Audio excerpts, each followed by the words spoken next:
மாப்பிள வெட்டிப்பல சொல்றா சொன்ன பயல. காலைல சரியான சவாரி மாப்பிள. சரி இங்கிட்ட எங்க போற? நேர தனுஷ்கோடி போறேன். அவசரத்துல வந்தனால காக்கி சட்டை போடாம மாட்டேன். செக் போஸ்ட் கிட்ட போலீஸ் நிக்கறாப்ல. இல்ல மாப்பிள போலீஸ்லாம் இல்ல. இல்ல நீ போலாம் தாராளம் போலாம். வரண்டா வெட்டிப்பல. போ. ஏய் உன்ட்ட என்னடா கேட்டேன்? தெளிவா தானே கேட்டேன். காக்கி சட்டை போடல போலீஸ் நிக்கறாப்லயா என்ன ஏதுன்னு தெளிவா தானே கேட்டேன். இப்ப வண்டி லாக் பண்ணிட்டாப்லடா. நான் அங்க வரும்போது போலீஸ் இல்லடா. இப்போதான்டா வந்திருக்காங்க. டேய் உட்காராம. சவாரி போச்சு. இதான்டா சீசன் டைம். இன்சூரன்ஸ் வேற இல்லடா என் வண்டிக்கு. அதான் தனுஷ்கோடி போறேன். போ.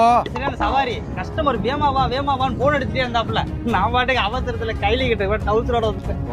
செக் போஸ்ட்ல போலீஸ் நிக்கறாங்க. பாஸ் அதெல்லாம் போலீஸ்லாம் இல்ல வாத்தா. போயிட்டு வா. கட்டால போய் செக் போஸ்ட் கிட்ட போலீஸ் நின்னுகிட்டு இருந்தாப்லடா. நிக்கட்டும்டா அதுக்கு என்ன? அவன் டவுசரோட போய்கிட்டு இருக்கான்டா. புடிச்சுவாப்லடா. லாக் பண்ணிடுவாப்லடா. ஏமாப்ல நீ ஏன் இங்க ஆட்டோ கொடுத்துட்டு வந்து அசால்ட்டா உட்கார்ந்திருக்க? அவன் ஒரு ஆளா இருந்தாலும் எல்லா நேரமும் சம்பாதிக்க முடியாதா? சீசன்டா இது. மாப்ள லாக் பண்ணா 10 நாள் ஆகும்டா வண்டி எடுக்க. அவசர போட்டுக்கிட்டு